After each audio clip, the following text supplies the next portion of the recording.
Hello and welcome back to another episode of Bedtime Stories. My name is Tracy and I am your host. Tonight we are reading chapter 17 of The Return of Tarzan, but before I get into that, I need to ask you some very serious questions. Did you go pee in the potty yet? Have you brushed your teeth? Do you have your water next to your bed? Have you done your nighttime stretches? I suggest the moon salutations. You can find those with a quick Google, and they're real good for opening up your hips and getting your back all nice and limber.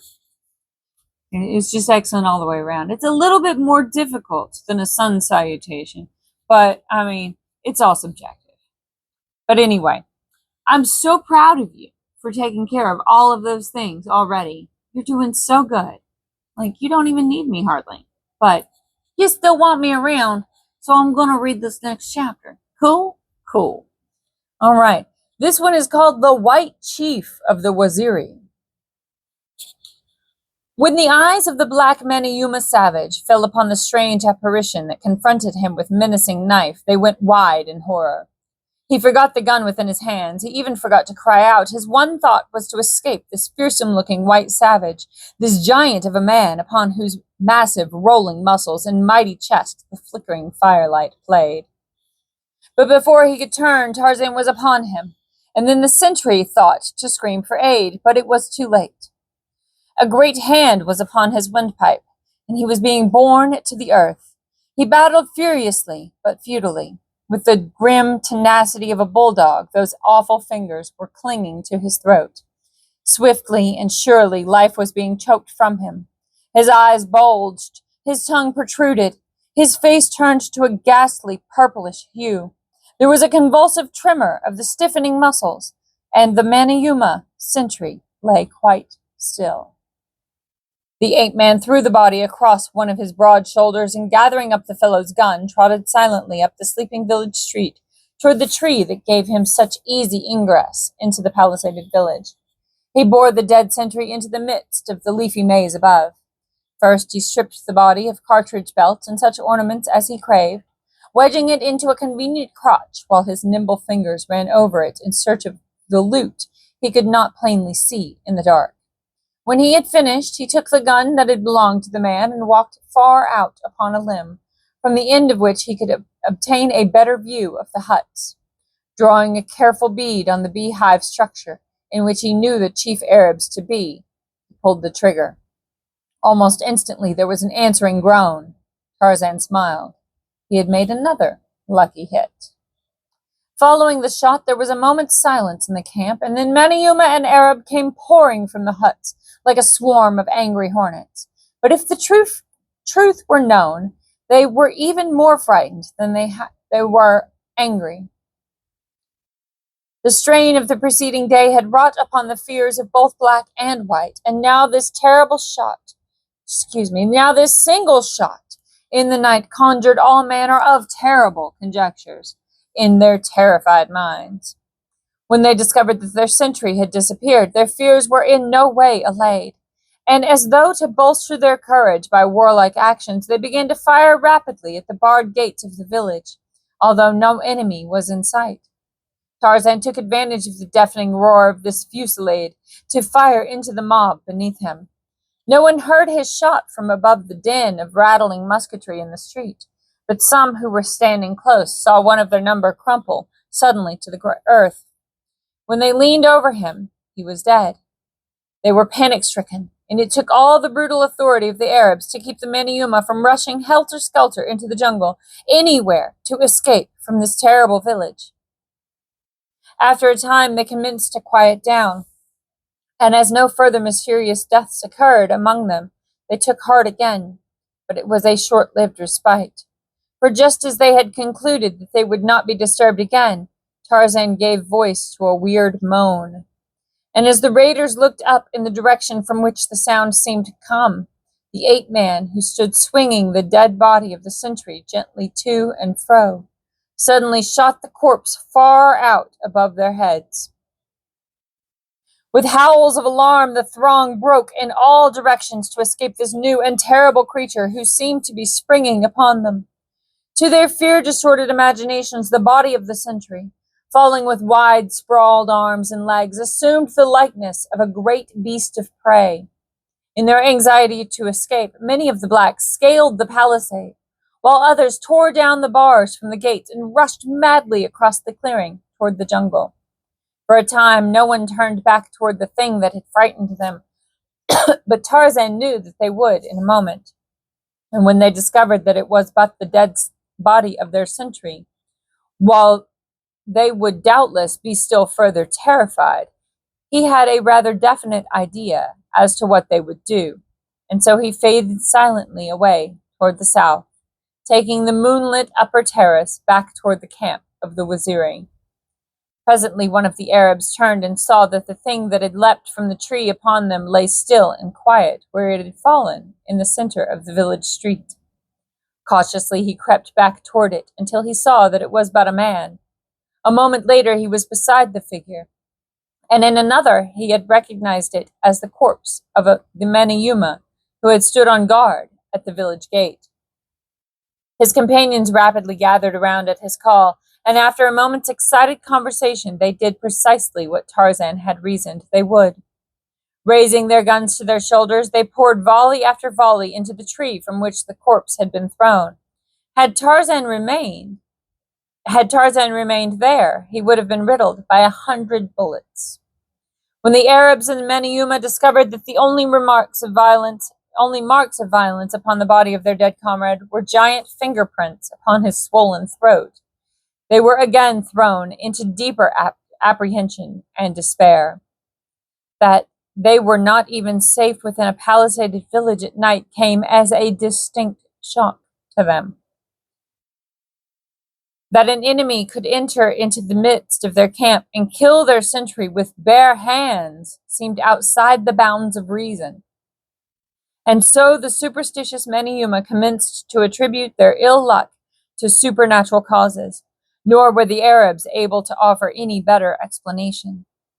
With at least 50 of their number flying through the black jungle and without the slightest knowledge of when their uncanny foemen might resume the cold-blooded slaughter they had commenced, it was a desperate band of cutthroats that waited sleeplessly for the dawn. Only on the promise of the Arabs that they would leave the village at daybreak and hasten onward toward their own land, would the remaining Manyuma consent to stay at the village a moment longer. Not even fear of their cruel masters was sufficient to overcome this new terror. And so it was that when Tarzan and his warriors returned to the attack the next morning, they found the raiders prepared to march out of the village. The Manyuma were laden with stolen ivory. As Tarzan saw it, he grinned, for he knew that they would not carry it far. Then he saw something which caused him anxiety. A number of the Manyuma were lighting torches in the remnant of the campfire. They were about to fire the village. Tarzan was perched in a tall tree some 100 yards from the palisade. Making a trumpet of his hands, he called loudly in the Arab tongue, "Do not fire the huts, or we shall kill you all. Do not fire the huts, or we shall kill you all." A dozen times he repeated it. The Manyuma hesitated. Then one of them flung his torch into the campfire. The others were about to do the same when an Arab sprung upon them with a stick, beating them toward the huts. Tarzan could see that he was commanding them to fire the little thatched dwellings. Then he stood erect upon the swaying branch 100 feet above the ground and, raising one of the Arab guns to his shoulder, took careful aim and fired. With the report, the Arab who was urging on his men to burn the village fell in his tracks, and the Manyuma threw away their torches and fled from the village. The last Tarzan saw of them, they were racing toward the jungle, while their former masters knelt upon the ground and fired at them. But however angry the Arabs might have been at the insubordination of their slaves, they were at least convinced that it would be the better part of wisdom to forego the pleasure of firing the village that had given them two such nasty receptions.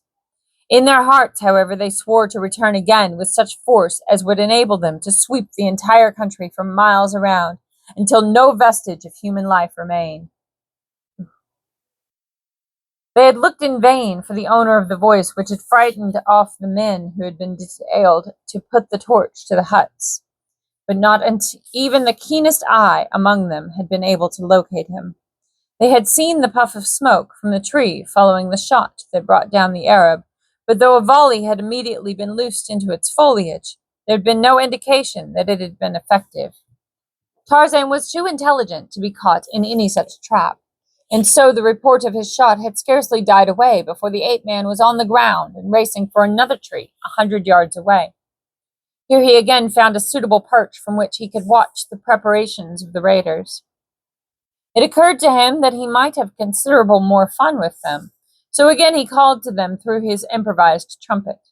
"Leave the ivory," he cried. "Leave the ivory. Dead men have no use for ivory." Some of the Manyuma started to lay down their loads, but this was altogether too much for the avaricious Arabs.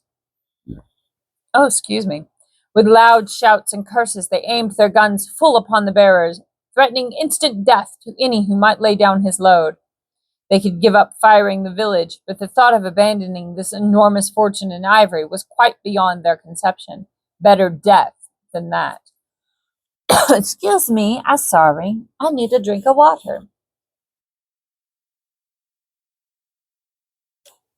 Eh, so much better. Thank you for your patience. And so they marched out of the village of the Waziri, and on the shoulders of their slaves was the ivory ransom of a score of kings. Toward the north they marched back toward their savage settlement in the wild and unknown country which lies back from the Congo in the uttermost depths of the great forest, and on either side of them traveled an invisible and relentless foe. Under Tarzan's guidance, the black Waziri warriors stationed themselves along the trail on either side in the densest underbrush. They stood at far intervals, and as the column passed, a single arrow or a heavy spear, well aimed, would pierce a Maniuma or an Arab. Then the Waziri would melt into the distance and run ahead to take his stand further on. They did not strike unless success were sure, and the danger of detection almost nothing. And so the arrows and the spears were few and far between, but so persistent and inevitable that the slow-moving column of heavy-laden raiders was in a constant state of panic. Panic at the pierced body of a comrade who had just fallen. Panic at the uncertainty of who the next would be to fall and when. It was with the greatest difficulty that the Arabs prevented their men a dozen times from throwing away their burdens and fleeing like frightened rabbits up the trail toward the north. And so the day wore on, a frightful nightmare of a day for the raiders, a day of weary but well-repaid work for the Waziri. At night the Arabs constructed a rude boma in a little clearing by a river and went into camp. At intervals during the night, a rifle would bark close above their heads, and one of the dozen sentries, which they now had posted, would tumble to the ground. Such a condition was insupportable, for they saw that by means of these hideous tactics they would be completely wiped out, one by one, without inflicting a single death upon their enemy. But yet, with the persistent avariciousness of the white man, the Arabs clung to their loot, and when morning came, forced the demoralized Manyuma to take up their burdens of death and stagger on into the jungle. Excuse me. For 3 days the withering column kept up its frightful march. Each hour was marked by its deadly arrow or cruel spear. The nights were made hideous by the barking of the invisible gun that made sentry duty equivalent to a death sentence. On the morning of the 4th day, the Arabs were compelled to shoot 2 of their blacks before they could compel the balance to take up the hated ivory. And so they did, and as they did so, a voice rang out clear and strong from the jungle. "Today you die, O Manyuma, unless you lay down the ivory. Fall upon your cruel masters and kill them. You have guns, why do you not use them? Kill the Arabs and we will not harm you. We will take you back to our village and feed you, and lead you out of our country in safety and in peace. Lay down the ivory and fall upon your masters. We will help you, else you die." As the voice died down, the warriors stood as though turned to stone. The Arabs eyed their many Yuma slaves. The slaves looked first at one of their fellows, and then at another. They were but waiting for someone to take the initiative. There were some 30 Arabs left, and about 150 blacks. All were armed, even those who were acting as porters had their rifles slung across their backs. The Arabs drew together. The sheik ordered the Maniuma to take up the march, and as he spoke, he cocked his rifle and raised it. But at the same instant, one of the blacks threw down his load and, snatching his rifle from his back, fired point blank at the group of Arabs. In an instant, the camp was a cursing, howling mass of demons, fighting with guns and knives and pistols. The Arabs stood together and defended their lives valiantly, but with the rain of lead that poured upon them from their own slaves, and from the shower of arrows and spears which now leapt from the surrounding jungle aimed solely at them, there was little question from the first what the outcome would be. In 10 minutes from the time the first porter had thrown down his load, the last of the Arabs lay dead. When the firing had ceased, Tarzan spoke again to the Maniuma. "Take up our ivory and return it to our village, from whence you stole it. We shall not harm you." For a moment, the Maniuma hesitated. They had no stomach to retrace that difficult 3 days' trail. They talked together in low whispers, and one turned toward the jungle, calling aloud to the voice that had spoken to them from out of the foliage. "How do we know that when you have us in your village, you will not kill us all?" he asked. "You do not know," replied Tarzan, "other than that we have promised not to harm you if you will return our ivory to us. But this you do know, that it lies within our power to kill you all if you do not return as we direct. And are we not more likely to do so if you anger us than if you do as we bid?" "Who are you that speaks the tongue of our Arab masters?" cried the Maniuma spokesman. "Let us see you, and then we shall give you our answer." Tarzan stepped out of the jungle a dozen paces from them. "Look," he said, and when they saw that he was white, they were filled with awe, for never had they seen a white savage before, and at his great muscles and giant frame they were struck with wonder and admiration. "You may trust me," said Tarzan. "So long as you do as I tell you, and harm none of my people, we shall do you no hurt. Will you take up our ivory and return in peace to our village? Or shall we follow along your trail toward the north, as we have followed for the past 3 days?" The recollection of the horrid days that had just passed was the thing that finally decided the Maniuma. And so, after a short conference, they took up their burdens and set off to retrace their steps toward the village of the Waziri. At the end of the 3rd day, they marched into the village gate and were greeted by the survivors of the recent massacre, to whom Tarzan had sent a messenger in their temporary camp to the south on the day that the raiders had quitted the village, telling them that they might return in safety. It took all the mastery and persuasion that Tarzan possessed to prevent the Waziri falling on the Maniuma tooth and nail and tearing them to pieces. But when he had explained that he had given his word that they would not be molested if they carried the ivory back to the spot from which they had stolen it, and had further impressed upon his people that they owed their entire victory to him, they finally acceded to his demands and allowed the cannibals to rest in peace within their palisade. That night, the village warriors held a big palaver to celebrate their victories and to choose a new chief. Since old Waziri's death, Tarzan had been directing the warriors in battle, and the temporary command had been tacitly conceded to him. There had been no time to choose a new chief from among their own number, and in fact, so remarkably successful had they been under the ape-man's generalship that they had had no wish to delegate the supreme authority to another, for fear that what they had already gained might be lost. They had so recently seen the results of running counter to this savage white man's advice in the disastrous charge ordered by Waziri, in which he himself had died, that it had not been difficult for them to accept Tarzan's authority as final. The principal warriors sat in a circle about a small fire to discuss the relative merits of whomever might be suggested as old Waziri's successor. It was Basuli who spoke first. "Since Waziri is dead, leaving no son, there is but one among us who we know from experience is fitted to make us a good king. There is only one who has proved that he can successfully lead us against the guns of the white man and bring us easy victory without the loss of a single life. There is only one. Oh, dagnabbit. That's terrible. I'm so sorry. I wonder how terrible the sound is. Gracious. And I'm like near here. I'm like over here. And that's how close I am to the end of the chapter.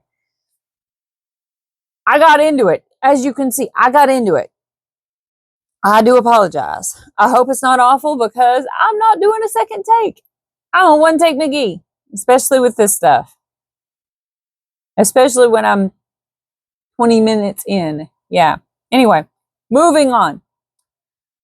There is only one, and that is the white man who has led us for the past few days. And Basuli sprang to his feet, and with uplifted spear and half-bent, crouching body commenced to dance slowly about Tarzan, chanting in time to his steps, Waziri, king of the Waziri, Waziri, killer of Arabs, Waziri, king of the Waziri. One by one, the other warriors signified their acceptance of Tarzan as their king by joining in the solemn dance. The women came and squatted about the rim of the circle, beating upon tom-toms, clapping their hands in time to the steps of the dancers and joining in the chant of the warriors. In the center of the circle sat Tarzan of the Apes, Waziri, king of the Waziri, for, like his predecessor, he was to take the name of his tribe as his own. Faster and faster grew the pace of the dancers, louder and louder their wild and savage shouts. The women rose and fell in unison, shrieking now at the tops of their voices. The spears were brandished fiercely, and as the dancers stooped down and beat their shields upon the hard, tramped earth of the village street, the whole sight was as terribly primeval and savage as though it were being staged in the dim dawn of humanity, countless ages in the past. As the excitement waxed, the ape man sprang to his feet and joined in the wild ceremony. In the center of the circle of glittering black bodies, he leapt and roared and shook his heavy spear in the same mad abandon that enthralled his fellow savages. The last remnant of his civilization was forgotten. He was a primitive man to the fullest now, reveling in the freedom of the fierce, wild life he loved, gloating in his kingship among these wild blacks. Ah, if Olga de Kuld had but seen him then, could she have recognized the well-dressed, quiet young man whose well-bred face and irreproachable manners had so captivated her but a few short months ago? And Jane Porter, would she have still loved this savage warrior chieftain, dancing naked among his naked savage subjects? And Darnot? Could Darnot have believed that this was the same man he had introduced into half a dozen of the most select clubs in Paris? What would his fellow peers in the House of Lords have said had one pointed to this giant dancing with his barbaric headdress and his metal ornaments and said, "There, my lords, is John Clayton, Lord Greystoke"? And so Tarzan of the Apes came into a real kingship among men. Slowly but surely, he was following the evolution of his ancestors, for had he not started at the very bottom? And that is the end of chapter 17. I hope you enjoyed it. Good night. Sleep tight. Don't let the bed bugs bite. Make sure to subscribe and hit the bell so that you get notified when I upload the next chapter. And if those bed bugs bite, you bite them back. Thought I felt a skeeter. I love you so much. Good night.